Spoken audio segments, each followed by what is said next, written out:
Dear students, आज हम अपनी थर्ड यूनिट का जो है लास्ट टॉपिक डिस्कस करने जा रहे हैं, that is biological roles of DNA and RNA. ठीक है, इससे पहले हमने डीएनए और आरएनए के स्ट्रक्चर के बारे में डिस्कस किया ही था। तो आई होप कि आप पहले वाले वीडियोस देख के आए होंगे, और अगर आपने नहीं देखे हैं तो पहले आप प्रीवियस वीडियोस देखिएगा, उसके बाद आप इस टॉपिक पे आइएगा। तो यहाँ पर हम बायोलॉजिकल रोल्स पढ़ने वाले हैं डीएनए और आरएनए का कंबाइंड। ठीक है, तो DNA has two main purposes. DNA के एक्चुअली दो मेन पर्पस, उद्देश्य होते हैं। टू रिप्रोड्यूस इटसेल्फ, एक तो अपने आप को ही रिप्रोड्यूस करना, यानी अपने जैसा ही एक और डीएनए बना देना, and to direct the reproduction of essentially everything else within the organism. और दूसरा काम ये होता है कि ऑर्गेनिज्म के अंदर जितनी भी चीज़ें हैं उनके रिप्रोडक्शन को डायरेक्ट करना। ठीक है, तो the nucleus of the human cells carries it's genetic information in its 46 chromosomes. ये तो आप लोग शायद जानते भी होंगे कि ह्यूमंस में 46 क्रोमोसोम्स होते हैं। तो जो ह्यूमन सेल्स के न्यूक्लियस की जो जेनेटिक इन्फॉर्मेशन होती है वो उसके क्रोमोसोम्स में होती है। The chromosomes contain smaller segments called jeans, और ये क्रोमोसोम्स में छोटे छोटे सेगमेंट्स होते हैं जिनको हम जीन्स बोल देते हैं। और ये जीन्स जो होते हैं, these are the blueprints for every protein. इन जीन्स की हेल्प से ही हम प्रोटीन को सिंथेसाइज कर सकते हैं। Genes are made up of DNA, और ये जीन्स जो बनी होती हैं वो डीएनए की बनी होती है। और डीएनए बहुत ही इंपॉर्टेंट पार्ट है हमारी बॉडी का। द अल्टीमेट हेरिडिटरी इन्फॉर्मेशन, यानी डीएनए में ही सारी हेरिडिटरी इन्फॉर्मेशन होती है। हेरिडिटरी इन्फॉर्मेशन से मतलब हो गया हमारा जो भी हमारे आनुवंशिक गुण हैं वो सब ये डीएनए में होते हैं। ठीक है, अब हम जो बायोलॉजिकल रोल पढ़ने जा रहे हैं डीएनए का, वो है रेप्लिकेशन। तो रेप्लिकेशन हमें देखने को मिलता है डीएनए में। ठीक है, अच्छा, अब ये जो डीएनए है, तो हमने इसका लास्ट वीडियो में वाटसन एंड क्रिक मॉडल देखा भी था, कैसा स्ट्रक्चर होता है, किस टाइप के बेसिस इसमें होते हैं, कौन कौन से न्यूक्लियोटाइड्स हैं जो मतलब जो आपस में जुड़ के फिर ये बनाते रहते हैं, इस तरीके जो उसका स्ट्रक्चर बन के आता है। उसमें डिफरेंट टाइप ऑफ 4 बेसिस जो है वो अटैच्ड होते हैं, प्यूरिन्स और पिरिमिडीन्स। तो वो सब हमने लास्ट वीडियो में डिस्कस किया था। तो according to Watson and Crick, the hereditary information is transmitted to the offsprings by the phenomenon known as DNA replication. तो वाटसन एंड क्रिक ने ये कहा कि जो भी हेरिडिटरी इन्फॉर्मेशन होती है, यानी कि जो आनुवंशिक गुण होते हैं, वो पेरेंट्स से बच्चों में ट्रांसमिट होते हैं। कैसे? डीएनए रेप्लिकेशन के थ्रू, यानी डीएनए अपने जैसा ही एक और डीएनए बना देता है, और उसी के थ्रू जो भी आनुवंशिक गुण पेरेंट्स से बच्चों में जाते हैं। ऑफस्प्रिंग्स का मतलब है संतानों में। ठीक है, तो यानी पेरेंट्स से बच्चों में जो चले जाते हैं, तो जो हेरिडिटरी इन्फॉर्मेशन होती है वो डीएनए रेप्लिकेशन के थ्रू जो होती है वो ट्रांसमिट होती है। It involves the biosynthesis of new molecule of DNA in such a way that can preserve this sequence of base. अब इसमें होगा क्या, जो नया मॉलिक्यूल डीएनए का बनता है वो कुछ इस तरीके से बनता है कि उसमें जो बेस का सीक्वेंस है, बेस मैंने आपको बताया भी थे, जो लास्ट वीडियो हमने डिस्कस किया था, प्यूरिन्स और पिरिमिडीन बेसिस थे। और जो हमारा जैसे डीएनए का स्ट्रैंड जो बन के आ रहा था, जैसे कि हम, अगर आपको ध्यान हो, वाटसन एंड क्रिक मॉडल हमने कुछ इस तरीके से बनाया था। ये डबल स्ट्रैंडेड या डबल हेलिक्स होते हैं इसमें। और सपोज जैसे कि अगर यहाँ पर हमने एडेनिन जोड़ा हुआ है, ये थाइमीन है, ये साइटोसिन है, फिर ग्वानिन है, तो एडेनिन दूसरे स्ट्रैंड के साथ थाइमीन के साथ जुड़ा हुआ होगा डबल बॉन्ड के थ्रू।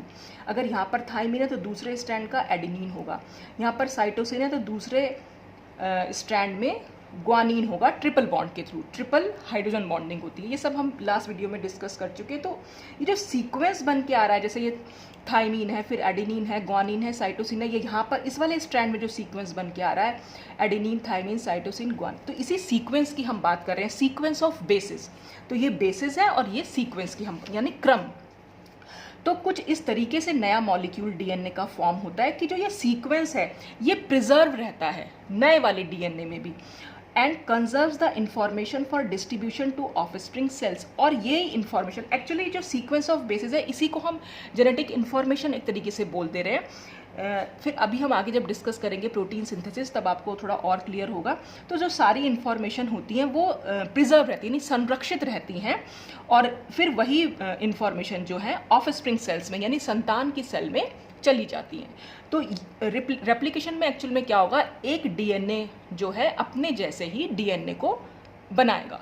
तो वो कैसे बनाएगा वो अभी हम आगे इसमें डिस्कस करने जा रहे हैं। तो आप चाहे तो इसका स्क्रीनशॉट ले सकते हैं। अब देखिए होगा क्या। तो during replication the double helix of DNA separates into 2 strands. तो जब रेप्लिकेशन के दौरान होता क्या है, जो डबल हेलिक्स यानी जो 2 स्ट्रैंड हमारे डीएनए के हैं वो एक दूसरे से अलग होना शुरू हो जाते हैं। The individual strands combine in sequence with their complementary free nucleotide. अब क्या होगा, अलग अलग दोनों स्ट्रैंड जब अलग होने शुरू हो जाते हैं तो फिर, और हर स्ट्रैंड पर एक सीक्वेंस तो बना ही हुआ है बेसिस का, और वहाँ पर जो फ्री न्यूक्लियोटाइड्स होते हैं यानी कुछ बेसिस ऐसे न्यूक्लियर सैप में रहते हैं, तो उनके साथ वो जो पुराना स्ट्रैंड है वो अपने ना कॉम्बिनेशन यानी कॉम्प्लीमेंट्री फ्री न्यूक्लियोटाइड वहाँ पर ढूंढना शुरू कर देता है थ्रू स्पेसिफिक हाइड्रोजन बॉन्ड। देखो होता क्या है एक्चुअली में, इसको अगर मैं डायग्राम की हेल्प से बताना चाहूँ तो ये हमारा स्ट्रैंड था। इसी तरह से इसमें आगे कॉम्बिनेशन चले जाएंगे, फिर से कुछ भी सी हो सकता है, एडिनिन हो सकता है, फिर थाइमिन हो सकता है, और इनके यहाँ पर हम इसके कॉम्बिनेशन यहाँ साथ साथ लिखते जा सकते हैं, ठीक है, दूसरे स्ट्रैंड के।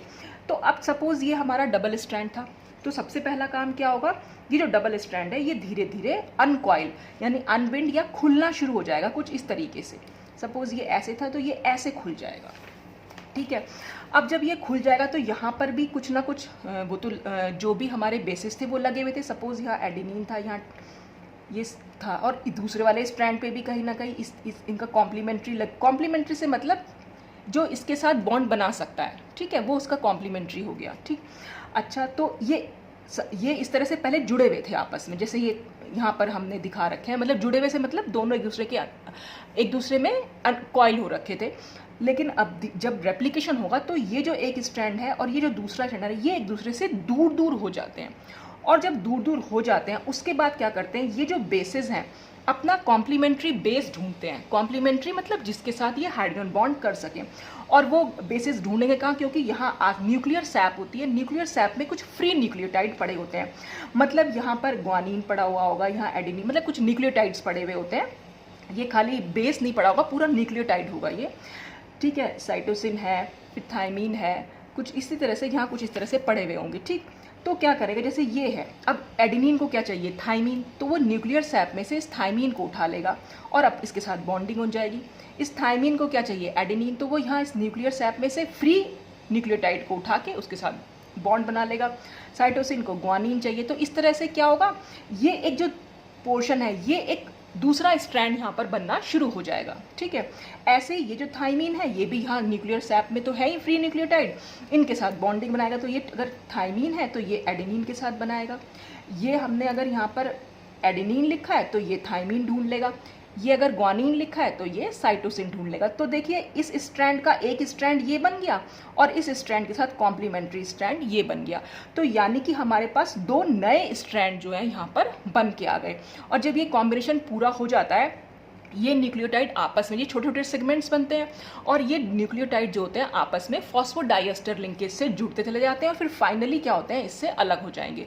तो ये जो हमारा डबल हेलिक्स था, ये मतलब जो डीएनए के स्ट्रैंड थे ये सिंगल स्ट्रैंड थे। हर स्ट्रैंड जो है एक टेम्पलेट की तरह काम करता है। टेम्पलेट वर्ड यहाँ पर हम यूज़ कर रहे हैं। टेम्पलेट मतलब जो पुराना वाला स्ट्रैंड था उसके लिए हम टेम्पलेट, क्योंकि टेम्पलेट एक मॉडल के लिए हम वर्ड यूज़ करते हैं कि उसके मॉडल जैसा एक दूसरा मॉडल हम ढूंढ लेते हैं। तो यहाँ पर इस टेम्पलेट में क्योंकि हमें सीक्वेंस पता है तो ये सीक्वेंस हमें हेल्प करता है इस न्यूक्लियर सैप में से इसके कॉम्प्लीमेंट्री बेसिस को उठाने में या कॉम्प्लीमेंट्री न्यूक्लियोटाइड को उठाने में। तो इसलिए हम जो ये पुराना स्ट्रैंड है इसके लिए हम वर्ड यूज़ कर रहे हैं टेम्पलेट, और फिर जो नया स्ट्रैंड बन के आ रहा है इसको हम बोल देते हैं कॉम्प्लीमेंट्री स्ट्रैंड, ठीक है। तो ये दो वर्ड आप ध्यान रखिएगा, कॉम्प्लीमेंट्री मतलब नया और टेम्पलेट मतलब पुराना। तो वही सब इसमें समझाया हुआ भी है कि the individual strands combine in sequence with their complementary free nucleotide. जो फ्री न्यूक्लियोटाइड पड़े होते हैं न्यूक्लियर सैप में थ्रू स्पेसिफिक हाइड्रोजन बॉन्डिंग के थ्रू वो जुड़ जाते हैं। And then phosphate diester linkages are formed between two nucleotide. और फिर जो दो न्यूक्लियोटाइड होते हैं वो आपस में कैसे जुड़ेंगे, फॉस्फेट डाइएस्टर लिंकेज के थ्रू। और ये फॉस्फेट डाइएस्टर लिंकेज मैं पहले वीडियोज़ में आपको क्लियर कर चुकी हूँ। और इसमें एंजाइम कौन सा यूज़ होता है, बाय द एंजाइम कैटालेज। जो बॉन्डिंग होती है फॉस्फेट डाइएस्टर वो एंजाइम कैटालेज की प्रेजेंस में ये जुड़ जाते हैं। In this way 2 new strands are formed. तो हमारे पास 2 नए स्ट्रैंड, एक स्ट्रैंड ये बन गया और दूसरा स्ट्रैंड ये बन गया जब इन्होंने अपने न्यूक्लियोटाइड ढूंढे तो। Thus each strand of DNA act as template। तो इसका मतलब क्या हुआ, ईच स्ट्रैंड ऑफ डीएनए से मतलब जो ये 2 स्ट्रैंड थे, इन्होंने क्या काम किया, इन्होंने टेम्पलेट का काम किया, ये वाला और ये वाला, ठीक है, on which its complementary strand is developed, और इन्हीं पर ये जो नया कॉम्प्लीमेंट्री स्ट्रैंड था ये डेवलप होके आया। तो since each daughter molecule of DNA, daughter molecule हम किसको कह रहे हैं, जो ये नया डीएनए बन गया, ठीक है, जो ये नए डीएनए बने हैं इसको हम डॉटर मॉलिक्यूल कह रहे हैं, consist 1 old parental strand and 1 newly synthesize strand. तो जो ये डॉटर मॉलिक्यूल हुआ इसमें क्या है, एक तो पेरेंट का स्ट्रैंड है, पेरेंट मतलब ये मेन जो था हमारा ये पेरेंट था, इसी से तो क्योंकि इसी से हमारा डॉटर जो डॉटर डीएनए था वो बना, ये जो जिसने शुरुआत की थी वो हमारा पेरेंट डीएनए हो गया, और जो नया बना डीएनए उसको हम डॉटर डीएनए बोल रहे हैं। तो इस डॉटर डीएनए में एक स्ट्रैंड तो पेरेंट डीएनए का है और एक स्ट्रैंड इसमें नया बना है, ठीक है। तो since each daughter molecule of DNA consist 1 old parental strand and 1 newly synthesized strand, hence this method of replication is called semi conservative। तो इस वाले मेथड को हम बोल देते हैं सेमी कंजर्वेटिव।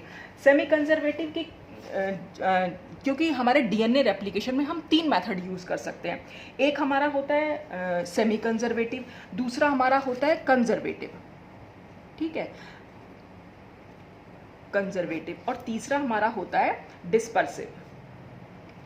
तो सेमी कंजर्वेटिव में तो ये दोनों डीएनए के स्ट्रैंड सेपरेट होंगे और एक नया जो है स्ट्रैंड बना लेंगे दोनों के दोनों, तो और फिर जब फाइनली ये बन जाते हैं तो ये इससे अलग हो जाता है, तो एक डीएनए से हमारे यहाँ पर 2 डीएनए बन गए, ठीक है। कंजर्वेटिव में क्या होगा, ये जो दोनों स्ट्रैंड है डीएनए के ये सेपरेट नहीं होते, बल्कि एक नया डीएनए एक पेरेंट डीएनए से बन जाता है, तो वो तो हो गया कंजर्वेटिव जहाँ पर ये सेपरेट नहीं होंगे डीएनए स्ट्रैंड। और जो डिस्पर्सिव है ये बहुत ही रेयरली यूज होता है, इसमें क्या होगा कि जो ओरिजिनल डीएनए, जो हमारा ओरिजिनल यानी जो पेरेंट डीएनए, ये वो बहुत छोटे छोटे पीसेस में टूट जाता है और इससे फिर 2 नए डीएनए जो है वो बन जाते हैं। लेकिन हम इस मेथड को भी बहुत कम यूज़ करते हैं, जो ज़्यादातर हम मेथड यूज़ करते हैं, मतलब जो मेथड यूज़ होता है हमारी बॉडी में वो है सेमी कंजर्वेटिव, कि हम हमेशा एक डीएनए से 2 नए डीएनए बनते हैं। और कैसे बनते हैं कि जब दोनों स्ट्रैंड जो है एक दूसरे से सेपरेट हो जाएंगे, दूर हो जाएंगे, तो दूर हो जाने के बाद जो भी इन पे सीक्वेंस होगा बेसिस का, तो वो फिर न्यूक्लियर सैप में से जो फ्री न्यूक्लियोटाइड पड़े होते हैं बस उनको ये बेसिस यहाँ से अपनी तरफ ले लेते हैं, उनके साथ बॉन्ड बना लेंगे और फिर ये दो नए स्ट्रैंड यहाँ पर बन के आ जाएंगे। तो 2 नए डीएनए, एक पेरेंट डीएनए से 2 नए डॉटर डीएनए बन जाते हैं, जिसमें एक स्ट्रैंड तो पेरेंट डीएनए का होता है और एक स्ट्रैंड नया फॉर्म होता है।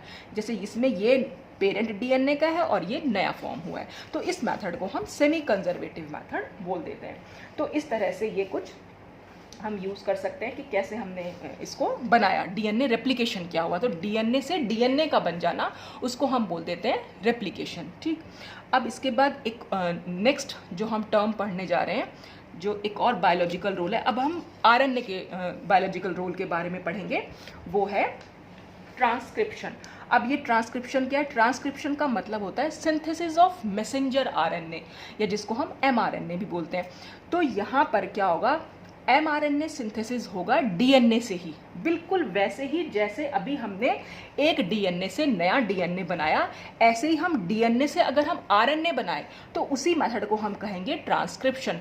तो आप 2 मेथड याद रखिए, रेप्लिकेशन का मतलब है एक डीएनए से नया डीएनए बनना, और ट्रांसक्रिप्शन का मतलब है डीएनए से नया आरएनए बनना, बस। और वो कौन सा आरएनए होता है, मैसेंजर आरएनए। मैंने आपको बताया था लास्ट वीडियो में 3 टाइप के आरएनए होते हैं, मैसेंजर, ट्रांसफर और राइबोसोमल। तो मैसेंजर आरएनए का सिंथेसिस डीएनए से हो जाना, उसी को हम बोल देते हैं ट्रांसक्रिप्शन, ठीक है। अब इसमें होता क्या है, a small part of the DNA double helix unwinds, इसमें भी वही होगा कि वो डबल हेलिक्स जो होता है वो खुलता है, अनविंड्स मतलब दोनों स्ट्रैंड जो है वो खुल जाते हैं, and 1 of the 2 strand serve as a template, और दोनों में से एक स्ट्रैंड जो है वो टेम्पलेट की तरह बिहेव करता है फॉर कॉम्प्लीमेंट्री आरएनए, ताकि हम उसका एक कॉम्प्लीमेंट्री आरएनए यहाँ पर बना सकें। चेंज कहाँ होगा, क्योंकि यहाँ पर डीएनए से आरएनए बन रहा है, तो जब डीएनए से डीएनए बन रहा था तो हम एडेनिन के साथ थाइमीन जोड़ रहे थे, लेकिन जब डीएनए से आरएनए बनेगा तो यहाँ एडेनिन के साथ जो है यूरेसिल जुड़ेगा। ये मैंने आपको बताया था कि दो तरीके के जो बेसिस है हमारे, प्यूरीन्स और पिरिमिडीन्स। तो प्यूरीन्स तो होते हैं एडेनिन और ग्वानिन, और पिरिमिडीन्स होते हैं साइटोसिन और थाइमीन। ये तो होंगे डीएनए में, लेकिन जब आरएनए बनेगा तो थाइमीन ना होकर उसकी जगह यूरेसिल हो जाता है। तो एडेनिन और यूरेसिल में बॉन्डिंग होती है और ग्वानिन और साइटोसिन में बॉन्डिंग होती है। तो जब मैसेंजर आरएनए बनेगा, यहाँ पर तो डीएनए बन रहा था इसलिए यहाँ और सिंगल स्ट्रैंड बनेगा, ये भी ध्यान रखिएगा। एमआरएनए आरएनए मैंने आपको बताया था वो सिंगल स्ट्रैंडेड होता है, खाली एक स्ट्रैंड यहाँ पर बन के आएगा कुछ इस तरीके से, कैसे भी बन सकता है सिंगल स्ट्रैंड। तो जब ये सिंगल स्ट्रैंड यहाँ देखिए, यहाँ पर जो स्ट्रैंड एक्चुअल में है तो सिंगल स्ट्रैंड ही है, बस ये दोनों आपस में कॉइलिंग हो जाती है तो ये डीएनए बना लेते हैं। लेकिन अगर आरएनए बनना है तो बस ये सिंगल स्ट्रैंड है, और जब ये बन जाएगा पूरा का पूरा तो ये इस डबल हेलिक्स से अलग हो जाता है। तो ये सिंगल स्ट्रैंड यहाँ पर अलग हो जाएगा और इस पर जो सीक्वेंस लग जाएगा वो इसकी हेल्प से लगता है बस, ठीक है। तो यहाँ पर यहाँ जो बेसिस अगर हम यूज़ करेंगे लगाने के लिए तो कुछ कोई जैसे सपोज ग्वानिन लगा हुआ है, एडेनिन लगा हुआ है, साइटोसिन लगा हुआ है, फिर साइटोसिन लगा दिया, एडेनिन लगा दिया, साइटोसिन, कुछ भी हम यूज़ कर सकते हैं इसमें कुछ इस तरीके से। तो ये सिंगल स्ट्रैंड होगा और इसमें जो बेसिस लगे हुए होंगे उसमें बस इतना ध्यान रखना है कि यहाँ पर हम यूरेसिल यूज़ करेंगे, ठीक है, थाइमीन की जगह पर। तो प्रोसेस वही है, बस होना क्या है कि यहाँ पर रेप्लिकेशन में डीएनए से डीएनए बनेगा और ट्रांसक्रिप्शन में डीएनए से आरएनए बनेगा। यहाँ पर डीएनए से डबल हेलिक्स स्ट्रक्चर ही निकल के आएगा, लेकिन यहाँ पर एक सिंगल स्ट्रैंडेड स्ट्रक्चर निकल के आएगा। तो the main motive of transcription is synthesis of mRNA from the DNA sequence. तो यहाँ पर हमारा ट्रांसक्रिप्शन का जो मेन मोटिव है वो है डीएनए के सीक्वेंस ऑफ बेसिस से हमारा एमआरएनए को सिंथेसाइज करना। This mRNA carries the information used to encode a protein. इस एमआरएनए में जो इंफॉर्मेशन होती है, इंफॉर्मेशन से मतलब होता है जो ये सीक्वेंस ऑफ बेसिस हमें दिखाई दे रहे हैं, ये जो बेसिस का जो हमें क्रम दिखाई दे रहा है, इसी को फिर हम यूज़ करेंगे प्रोटीन सिंथेसिस में। इसको हम एनकोड करते हैं, मतलब इसका मीनिंग होता है कुछ ना कुछ, वो हम निकालेंगे, उसको हम ट्रांसलेशन बोलते हैं, अभी हम आगे पढ़ेंगे उसको। बस ये सीक्वेंस ऑफ बेसिस बहुत इंपॉर्टेंट है इसमें, इसी की हेल्प से हम प्रोटीन सिंथेसिस करते हैं। और जो ये ट्रांसक्रिप्शन का प्रोसेस होता है उसमें हम जो एंजाइम यूज़ करते हैं दैट इज़ आरएनए पॉलीमरेज। ये सब आप नाम ज़रूर याद रखिएगा, ये सब एमसीक्यूज़ में पूछे जा सकते हैं। The RNA polymerase is the main enzyme involved in transcription. It uses single strand of DNA to synthesize a complementary RNA strand। तो ये DNA का सिंगल स्ट्रैंड यूज़ करता है ताकि उस पर कॉम्प्लीमेंट्री RNA स्ट्रैंड बना सके। तो वही बात है कि यहाँ पर भी DNA अनकॉइल होगा, दोनों पार्ट अलग हो जाएंगे, एक स्ट्रैंड पर ये दूसरा स्ट्रैंड बन जाएगा। ठीक ऐसे ही यहाँ से ये ढूंढ लेगा अपने न्यूक्लियोटाइड, और जब ये आरएनए बन जाता है तो ये पूरा एक सिंगल स्ट्रैंड इससे अलग हो जाएगा, और यहाँ पर भी ये सिंगल स्ट्रैंड इससे अलग हो जाएगा। तो सिंगल स्ट्रैंड बनता है, ये ध्यान रखिएगा आरएनए के सिंथेसिस में। The completed mRNA molecule does not remain in double helix with DNA but separates and migrates from the nucleus. तो ये मैंने अभी बताया कि जैसे ये बन जाएगा ये इस पर चिपका नहीं रहेगा, ये तुरंत इससे अलग हो जाता है और ये न्यूक्लियस में चला जाएगा, और DNA then returns to its stable double helix structure. और जैसे ही ये दोनों यहाँ से अलग हुए, ये वापस में ये जो पेरेंट के डीएनए के जो स्ट्रैंड थे ये वापस में एक दूसरे से कॉइलिंग शो कर देंगे, ठीक इस तरीके से फिर आपस में जुड़ जाते से मतलब कॉइलिंग हो जाती है इनके बीच में। तो इस तरह से ट्रांसक्रिप्शन होता है। तो ट्रांसक्रिप्शन और रेप्लिकेशन एक ही प्रोसेस है, प्रोसेस एक है, लेकिन बनता क्या है, रेप्लिकेशन में एक नया डीएनए बनता है, ट्रांसक्रिप्शन में एक मैसेंजर आरएनए बन जाता है। तो आरएनए की सिंथेसिस कहलाती है ट्रांसक्रिप्शन और डीएनए की सिंथेसिस कहलाएगी रेप्लिकेशन। अब इसमें एक थर्ड प्रोसेस हम यूज़ करेंगे, वो है हमारा translation. Translation actually synthesis of protein, जब प्रोटीन की सिंथेसिस होगी उसके लिए हम ट्रांसलेशन वर्ड यूज़ करते हैं, प्रोसेस यूज़ करते हैं। और उससे पहले हम वर्ड पढ़ेंगे जेनेटिक कोड। जेनेटिक कोड का क्या मतलब है, ठीक है। अच्छा, अब हम इसमें ये देख लेंगे कि जेनेटिक कोड हम जो बात कर रहे हैं, देखिए, The mechanism of protein biosynthesis is directed by mRNA and takes place on ribosome। तो प्रोटीन की जो सिंथेसिस होती है वो डायरेक्ट करता है मैसेंजर आरएनए, यानी मैसेंजर आरएनए इसमें बहुत हेल्पफुल है प्रोटीन बायोसिंथेसिस में। और ये होती कहाँ है प्रोटीन सिंथेसिस, ये राइबोसोम्स में होती है, ठीक है। ऑन द राइबोसोम, राइबोसोम पर क्या होता है, messenger RNA serve as a template. फिर यहाँ पर ये टेम्पलेट का काम करेगा, मतलब इसकी हेल्प से हम बना पाएंगे to pass on the genetic information. तो mRNA क्या करता है, इसके पास जो जेनेटिक इन्फॉर्मेशन होती है, जेनेटिक इन्फॉर्मेशन से मतलब ये सीक्वेंस ऑफ जो बेसिस होता है, तो ये sequence of basis that it has collected from DNA, तो यही एक्चुअल में प्रोटीन सिंथेसिस के काम आने वाली चीज़ है। तो ये इसने कहाँ से लिया, एक्चुअल में DNA से तो लिया, क्योंकि DNA के जो ये हमने शुरुआती इसमें बेसिस थे, इन्हीं बेसिस ने तो फ्री न्यूक्लियोटाइड को अपने साथ अटैच किया और फिर इन्होंने जो ये नया हमें सीक्वेंस ऑफ बेस बना के दिया। तो एक्चुअल में ये DNA से इन्फॉर्मेशन लेता है और वो इन्फॉर्मेशन हमारे काम आती है प्रोटीन सिंथेसिस में। तो the nucleotide sequence in mRNA forms a 3-letter code which is known as genetic code.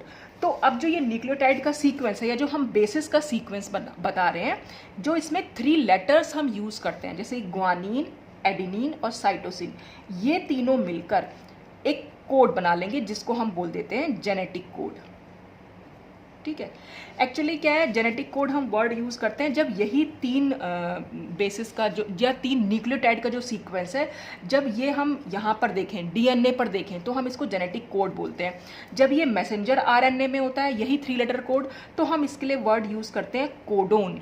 और जब यही ट्रांसफ़र RNA पर होता है, यही वाला कोड ट्रांसफ़र RNA मतलब 3-letter कोड होगा, तब हम उसको एंटी कोडोन बोलते हैं। ये वर्ड भी आप टर्मिनोलॉजी ज़रूर याद रखिएगा। मैसेंजर RNA पर 3-letter कोड को हम बोल देते हैं कोडोन। ठीक है, जब यही 3-letter कोड हमारा DNA पर होता है तब हम वर्ड यूज़ कर लेते हैं जेनेटिक कोड। जब यही 3-letter कोड हमारा ट्रांसफ़र RNA पर होता है तो हम इसको बोल देते हैं एंटी कोडोन। ठीक है, अच्छा, अब तो ये nucleotide sequence in mRNA forms a 3-letter code जिसको हम जेनेटिक कोड बोल दे रहे हैं। This genetic code determines the order in which different amino acids are to be arranged. और जो ये 3-letter कोड है, जैसे ये 3-letter कोड GAC हो गया, तो यहाँ हम ये GAC हम इसको ऐसे लिख देंगे GAC। ठीक है, तो ये जो GAC है ये किसी पर्टिकुलर अमीनो एसिड की तरफ इशारा कर रहा है। मतलब कि जैसे CAC है, इसका मतलब भी 3-letter कोड से मतलब होता है कि इसका मतलब है कोई ना कोई अमीनो एसिड। ठीक है, ये जो ACU आया निकल के, ये भी कोई ना कोई अमीनो एसिड को बता रहा है। ठीक है, वो सब आपको याद करने की ज़रूरत नहीं कि कौन सा अमीनो एसिड, क्योंकि इतना डिटेल में आपके यहाँ नहीं है ये सब। ये एक्चुअल में ज़ूलॉजी का टॉपिक है तो वहाँ पर ज़्यादा डिटेल में पढ़ा जाता है इसको। तो बस आप सिर्फ यहाँ याद रखिएगा कि जो 3-letter कोड है उसको हम जेनेटिक कोड बोल रहे हैं, और हर कोड किसी स्पेसिफिक अमीनो एसिड की तरफ इशारा करता है या किसी स्पेसिफिक अमीनो एसिड के बारे में हमें बताता है। और फिर हमें मालूम पड़ता है हमें किस सीक्वेंस में, देखिए जो ये सीक्वेंस बन के क्या आ रहा है, GAC फिर CAC फिर ACU, यानी इससे एक अमीनो एसिड हमें पता चल जाएगा, यहाँ से एक अमीनो एसिड पता चल जाएगा और यहाँ से एक अमीनो एसिड पता चल जाएगा। और ये सारे अमीनो एसिड इसी क्रम में लगे हुए हैं। ये हमें कैसे मालूम पड़ा, क्योंकि मैसेंजर RNA पे ये इसी क्रम में लगे हुए थे। ठीक है, तो जो ये क्रम है, बस ये अमीनो एसिड आपस में जुड़ते चले जाएंगे और फिर यहाँ से प्रोटीन जो है सिंथेसाइज हो जाएगी। प्रोटीन मैंने आपको बताया था क्या होती है, एक्चुअल में वो बहुत सारे अमीनो एसिड का सीक्वेंस है, बहुत सारे अमीनो एसिड मिलकर एक प्रोटीन को सिंथेसाइज करते हैं। तो डिफरेंट प्रोटीन में ये सीक्वेंस जो है वो डिफरेंट मिलता है।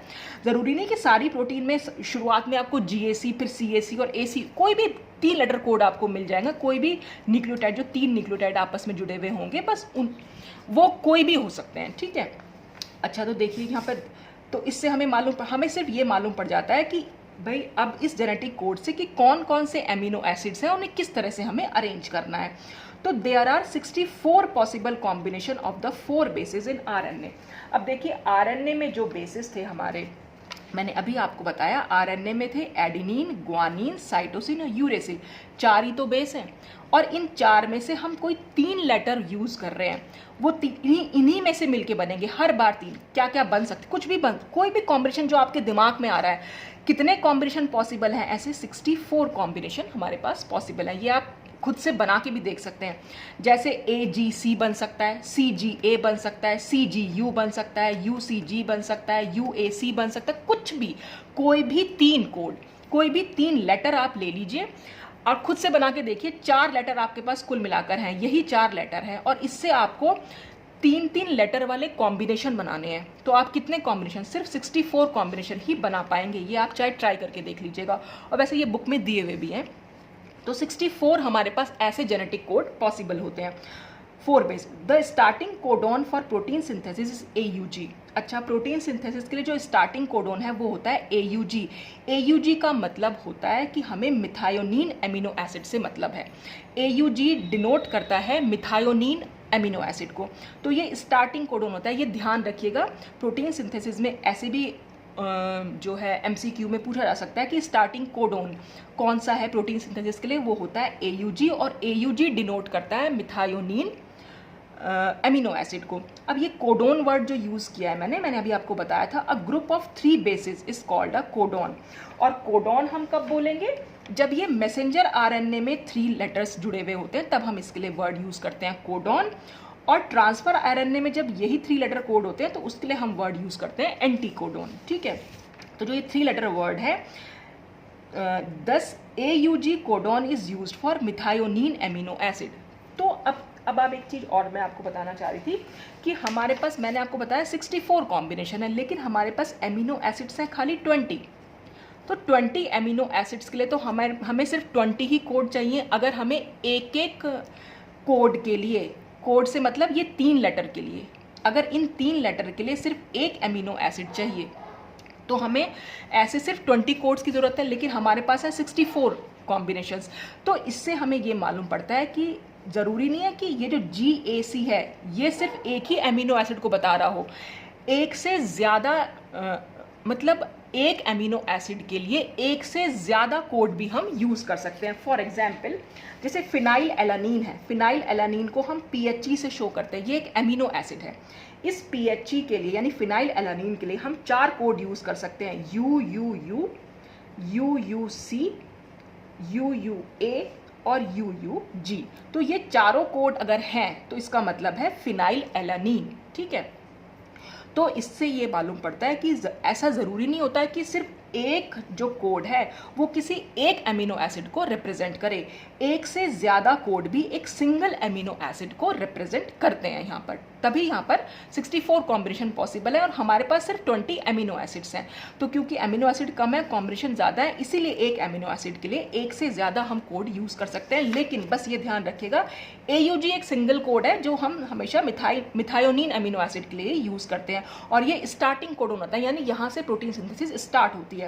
और ऐसे ही प्रोटीन सिंथेसिस, जब प्रोटीन बन जाती है तो उस प्रोटीन सिंथेसिस को पता कैसे चलेगा, ख़त्म करना होता है। मतलब जो चेन हमारी यहाँ पर क्या है, हमारी चेन जो है ये बनती चली जाएगी, ये चेन कहीं ना कहीं जाके तो ख़त्म होगी, कहीं ना कहीं तो हमें ख़त्म करना पड़ेगा इस प्रोसेस को। तो जहाँ ख़त्म होता है प्रोटीन सिंथेसिस, उस स्टेप को हम बोल देते हैं टर्मिनेशन। टर्मिनेशन का मतलब होता है एंड ऑफ द प्रोसेस, खत्म हो जाना किसी प्रोसेस का। और इस एंड का हमें कैसे मालूम पड़ता है, ये 3 कोडोन्स हम यूज़ करते हैं उसके लिए, UAA, UGA एंड UAG। तो चाहे तो आप इसको भी याद कर लीजिएगा कि ये हमारे टर्मिनेशन कोडोन हैं।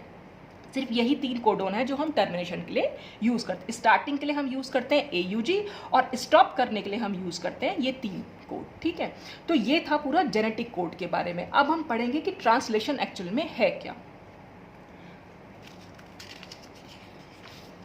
अब ट्रांसलेशन में क्या होता है, the code collected in mRNA is read by transfer RNA। अब देखिए यहाँ पर हम, ये जो मैसेंजर RNA था ये DNA की हेल्प से बन तो गया। अब इसके जो ये कोड है, यानी यहाँ पर लिखा हुआ है जो हमारा ग्वानिन है, एडिनिन है, साइटोसिन है, ये जो कोड है ये रीड कौन करेगा, इसे पढ़ने वाला भी तो कोई चाहिए। हम तो जाके पढ़ेंगे नहीं, वहाँ पर अंदर बॉडी के अंदर काम चल रहा है। तो मैसेंजर RNA है ये, और इसको, इन कोड को रीड करने का काम करता है ट्रांसफर RNA। तो ट्रांसफर RNA का काम है इसको रीड करना, और इसको रीड करने के बाद वो ये पता लगा लेता है कि जो ये हमारा GAC है ये कौन से एमिनो एसिड को रिप्रेजेंट कर रहा है। उसे ये बात, मतलब उसे पता चल जाता है। तो GAC एक्चुअल में हमारा रिप्रेजेंट करता है एस्पार्टिक एसिड एमिनो एसिड को। तो जैसे ही ट्रांसफर RNA यहाँ पढ़ेगा GAC, वो तुरंत चला जाएगा। पहले तो वो पढ़ने आएगा, जब वो पढ़ लेगा इसे कि यहाँ पर GAC है, तो वो जाएगा और वही एस्पार्टिक एसिड को ढूंढ के लाएगा बॉडी में से। ठीक है, जैसे ही एस्पार्टिक एसिड को लाएगा और फिर वो वहाँ पर लगा देगा उसे कि वो एस्पार्टिक एसिड। फिर वो दूसरा कोड पढ़ेगा CAC। अब CAC का मतलब होता है हिस्टिडीन, हिस्टिडीन एमिनो एसिड, मतलब हिस्टिडीन को रिप्रेजेंट करता है CAC कोड। फिर वो जाएगा और हिस्टिडीन को पकड़ के लाएगा, तो एस्पार्टिक एसिड से वो हिस्टिडीन को जोड़ देगा। फिर क्या होगा, वो ACU पढ़ेगा। अब उसे ACU पता है कि थ्रियोनीन को रिप्रेजेंट करता है, तो वो थ्रियोनीन को पकड़ के लाएगा। तो हमारे एस्पार्टिक एसिड लग चुका है, हिस्टिडीन लग चुका है, फिर थ्रियोनीन लग जाएगा। तो इस तरह से क्या है, वो रीड करता है, यहाँ से जाता है, उस एमिनो एसिड को लेके आता है और फिर यहाँ पर वो उसे जोड़ देता है। तो इस तरह जोड़ जोड़ के लिंक होते चले जाते हैं एक दूसरे से पेप्टाइड बॉन्ड के थ्रू। एमिनो एसिड जब भी एक दूसरे से लिंक होंगे हमेशा पेप्टाइड बॉन्ड होता है वहाँ पर, और ये इस तरह से प्रोटीन जो है, क्योंकि सारे एमिनो एसिड जुड़ते चले जा रहे हैं, तो वो प्रोटीन जो है वहाँ पर सिंथेसाइज होती चली जा रही है, और ये सब काम राइबोसोम में जाकर होता है। तो यही बात इस सब में लिखी हुई है। The code collected in mRNA is read by transfer RNA in a process called translation. और जो इसको रीड करना होता है, मतलब ट्रांसफर RNA जो इस mRNA को पढ़ रहा है, बस उसी को हम ट्रांसलेशन बोल देते हैं, या हम फिर इसके आगे इसकी प्रोटीन सिंथेसिस कर देंगे इसकी हेल्प से। तो पूरा प्रोसेस ट्रांसलेशन का प्रोटीन सिंथेसिस कहलाता है। तो there are at least 60 different transfer RNA। अच्छा, ट्रांसफर RNA भी हमारे पास 60 टाइप्स के होते हैं। वैसे ये हर ऑर्गेनिज्म पर भी डिपेंड करता है, कहीं कहीं पर 20 भी होते हैं। तो यहाँ पर जो मेन जो बताया गया कि मैक्सिमम जो होते हैं वो 60 डिफरेंट टाइप के ट्रांसफर RNA होते हैं, यानी कि जितने भी हमारे कोड पॉसिबल हैं उन सब कोड के लिए एक पर्टिकुलर ट्रांसफर RNA है। GAC जो है वो जो ट्रांसफर RNA है वो पर्टिकुलर वो ट्रांसफर RNA जिसके साथ एस्पार्टिक एसिड जुड़ा हुआ होगा, मतलब ट्रांसफर RNA वो वाला जो एस्पार्टिक एसिड को ढूंढ के लाएगा। तो इस GAC के लिए एक पर्टिकुलर ट्रांसफर RNA होगा, इस CAC के लिए भी पर्टिकुलर ट्रांसफर RNA होगा, इसके लिए भी मतलब हर ट्रिपल कोड के लिए एक पर्टिकुलर ट्रांसफर RNA होता है। पर ये बॉडी टू बॉडी डिपेंड करता है, कहीं कहीं पर कम भी होते हैं। तो एक transfer RNA more than 1 code को भी डिकोड कर सकता है। तो 1 for each of the codons, each specific transfer RNA act as a carrier to bring a specific amino acid into place। तो हर specific transfer RNA कैरियर की तरह काम करता है। कैरियर मतलब किसको लेके आ रहा है, ठीक है, मतलब एक पर्टिकुलर स्पेसिफिक एमिनो एसिड को उसे उस प्लेस पर लेके आना है जहां पर कि प्रोटीन की सिंथेसिस होनी है। तो उसने क्या करा, मैसेंजर RNA से उस कोड को रीड किया, वो गया और एमिनो उस पर्टिकुलर जो भी कोड उसने पढ़ा उस कोड के अकॉर्डिंग अमीनो एसिड को लेकर आया राइबोसोम वाली जगह पर, और वहां पर उसने जाकर उसको टक कर दिया, so that it may be transfer to the growing protein chain. तो एमिनो एसिड को खींच के लाना, लेके आ रहा है वो, इसलिए हम उसको कैरियर की तरह यूज कर सकते हैं यहाँ पर। और क्यों कर रहा है, ताकि वो जहां पर भी प्रोटीन चेन बन रही है बस वहां पर जाकर उस अमीनो एसिड को जोड़ सके। When the synthesis of the proper protein is completed, जब ये प्रॉपर प्रोटीन जो हमें बनानी है वो बन जाती है, a termination codon signals the end. तो टर्मिनेशन कोडॉन हमें ये मालूम बता देता है कि भाई अब जो है प्रोसेस खत्म हो गया, और वो टर्मिनेशन कोडॉन मैंने आपको अभी बताया UAA, UGA, UAG। तो जब ये टर्मिनेशन कोडॉन मिल जाते हैं तो मालूम पड़ जाता है कि भाई प्रोटीन की सिंथेसिस जो है वो कंप्लीट हो चुकी है। और तब क्या होता है, and the protein is released from the ribosome. तो उस राइबोसोम से वो प्रोटीन जो है वो रिलीज हो जाती है।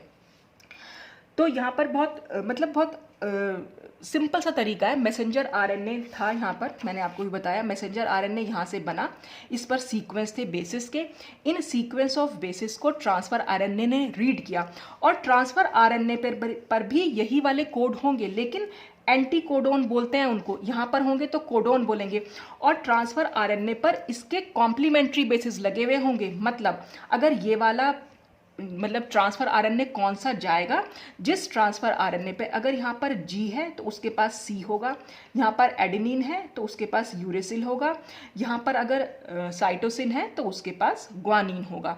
तो ये वाला जो इसका कॉम्प्लीमेंट्री बेस है जिसके पास होंगे जिस ट्रांसफर RNA के पास, वही इसको रीड कर पाएगा। तो जैसे ही उसे मालूम पड़ेगा यहाँ GAC है, यानी उसे क्या, और GAC हमारा होता है एस्पार्टिक एसिड एमिनो एसिड के लिए, तो तुरंत जाएगा और एमिनो एसिड को वो लेके आ जाएगा। और एमिनो एसिड और ट्रांसफर RNA के बीच में भी एक लिंकेज होता है, मतलब ट्रांसफर RNA ना खींच के ले आ रहा है उसे पकड़ के, उसके साथ बॉन्ड बनाता है उस एमिनो एसिड के साथ, और बस एमिनो एसिड के साथ बॉन्ड बना के उसे राइबोसोम वाली जगह पे ले जाकर छोड़ देता है उसे वहाँ पर, ठीक है। तो इस तरह से ये सीक्वेंस जो है, फिर दूसरा RNA जाएगा, जो दूसरा ट्रांसफर RNA वो CAC को जो रीड करेगा, और CAC को कौन रीड कर सकता है, जिसके पास साइटोसिन के साथ ग्वानिन एडेनिन के साथ यूरेसिल, फिर ये वाला कोड जिसके पास एंटीकोडोन जिसके पास ये हो। तो बस ये टर्म याद रखिएगा, मैसेंजर आरएनए पर जब ये 3 लेटर कोड होता है तो कोडॉन बोलते हैं, ट्रांसफर आरएनए पर जब ये कोड होते हैं तो एंटीकोडोन बोलते हैं, और जब डीएनए पर होते हैं तो हम उसको जेनेटिक कोड बोल देते हैं। अच्छा, अब इसी में जैसे यहाँ पर बना भी रखा है, sequence of amino acid in protein synthesis can be visualize from the codon as follows. इस तरह से हम इसको विजुअलाइज कर सकते हैं कि आरएनए का सीक्वेंस जो है, जो हमारा एमआरएनए पर सीक्वेंस, सपोज अभी मैंने आपको बताया भी कर करके, जैसे जीएसी है, फिर सीएसी है, फिर एसीवी, इस तरह से लगा हुआ है, सपोज चल रहा है, तो ये कौन सी प्रोटीन को बना सकते हैं, तो उसका प्रोटीन का सीक्वेंस, क्योंकि जीएसी एस्पार्टिक एसिड के लिए होता है, सीएसी हिस्टिडीन अमीनो एसिड के लिए होता है, ये थ्रियोनिन के लिए होता है, ट्रिप्टोफैन के लिए, ये ग्लूटामिक एसिड के लिए। तो ये सारे अमीनो एसिड आपस में जुड़ते चले जाते हैं, और फाइनली फिर जब टर्मिनेशन कोडॉन आ जाता है तो ये टर्मिनेट हो जाता है राइबोसोम से, प्रोटीन अपना पूरा बन के। तो इस तरह से हमारी प्रोटीन सिंथेसिस जो है वो चलती रहती है। तो ये कुछ मेथड थे जो बायोलॉजिकल रोल थे डीएनए का और आरएनए का। तो डीएनए का तो रेप्लिकेशन हुआ, और आरएनए ने क्या करा, आरएनए ने ट्रांसलेशन और ट्रांसक्रिप्शन में मतलब यूज़ हुए ये। तो ये सारे बायोलॉजिकल रोल आपको मतलब इनकी टर्म एक तो याद होनी चाहिए, टर्मिनोलॉजी मेन है, क्योंकि अब थ्योरी का तो पता नहीं कि थ्योरी एग्जाम्स होंगे कि नहीं होंगे, क्योंकि एमसीक्यूज़ का ही सुना जा रहा है होंगे अब की बार। तो पर थ्योरी पढ़ना बहुत ज़रूरी है, ताकि थ्योरी से आपको क्लियर हो, आपके दिमाग में कंसेप्ट एकदम क्लियर होना चाहिए, कौन कौन से वर्ड हम कहाँ कहाँ पर यूज़ कर रहे हैं, कौन सा प्रोसेस का मतलब क्या है, तो ये सब चीज़ें आपको पता होनी चाहिए। तो आज ये जो 3rd यूनिट थी वो आपकी ख़त्म होती है। अब नेक्स्ट वीडियो में हम नेक्स्ट यूनिट शुरू करेंगे। आज के लिए बस इतना ही। Thanks for watching.